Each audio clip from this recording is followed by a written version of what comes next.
നിങ്ങളുടെ ഉദ്ദേശ ലക്ഷ്യങ്ങൾ, ആഗ്രഹങ്ങൾ, അഭീഷ്ടങ്ങൾ പെട്ടെന്ന് നേടിയെടുക്കാനും അതോടൊപ്പം നിങ്ങളുടെ ബിസിനസ്സിൽ വലിയ ഉയർച്ച നേടുക, വലിയ സാമ്പത്തിക പുരോഗതി കൈവരിക്കാൻ സാധിക്കുക, ധനസമൃദ്ധി, സ്ഥാനങ്ങൾ നേടിയെടുക്കാൻ വേണ്ടി പരിശ്രമിക്കുക, മത്സരങ്ങളിലും മറ്റും വിജയം നേടുക, ഇങ്ങനെ അഭീഷ്ട ലബ്ധിക്ക് വേണ്ടി ഏത് രീതിയിലും ചെയ്യുന്ന ഒരു പൂജാകർമ്മമാണ് രാജഗോപാല പൂജ.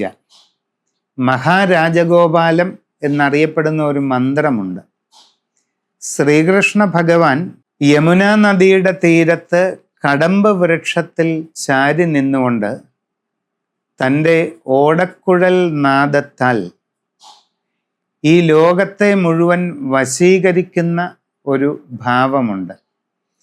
താപിഞ്ചശ്യാമളാംഗ സ്മിതമധുരമുഖ പിഞ്ചഭാരാവതംസ പ്രോന്മീലദ്യൗവനശ്രീരരുണവസനഭൃദ് കർണികാ കർണികാര വേണുക്വാണൈരുദാരിർ വ്രജയുവതിമനക്ഷോഭമാപാദയന്മേ വശ്യം നിശേഷ വിശ്വം കലയതു യമുനാതീരവാസീ മുകുന്ദ.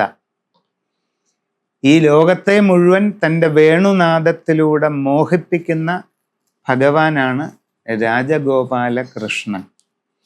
അങ്ങനെയുള്ള ആ ഭഗവാന്റെ പ്രത്യേക രൂപത്തെ ധ്യാനിച്ച് ആ രാജഗോപാല യന്ത്രം നിലത്ത് വിവിധ വർണ്ണപ്പൊടികളാൽ കളം വരച്ച് അതിന്മേൽ രാജഗോപാല സ്വാമിയെ ആവാഹിച്ച് സപരിവാരം പൂജ ചെയ്യുന്ന ചടങ്ങാണ് രാജഗോപാല പൂജ. വിധിപ്രകാരം ഉപാസിക്കാൻ തയ്യാറുള്ളവർക്ക്, ആവശ്യക്കാരാണെങ്കിൽ അവർക്ക് ഈ രാജഗോപാല മന്ത്രം ദീക്ഷയായിട്ട്, ഉപദേശമായിട്ട് നൽകുകയും ചെയ്യാവുന്നതാണ്. ഇങ്ങനെയുള്ള രാജഗോപാല പൂജ നടത്തി ഉപാസന സ്വീകരിക്കുന്നവർക്ക് ജീവിതത്തിൽ എല്ലാ അഭീഷ്ടങ്ങളും നേടാൻ ഇത് സഹായിക്കുമെന്നാണ് വൈഷ്ണവ ശാസ്ത്രങ്ങളിൽ പറയുന്നത്. നമസ്കാരം.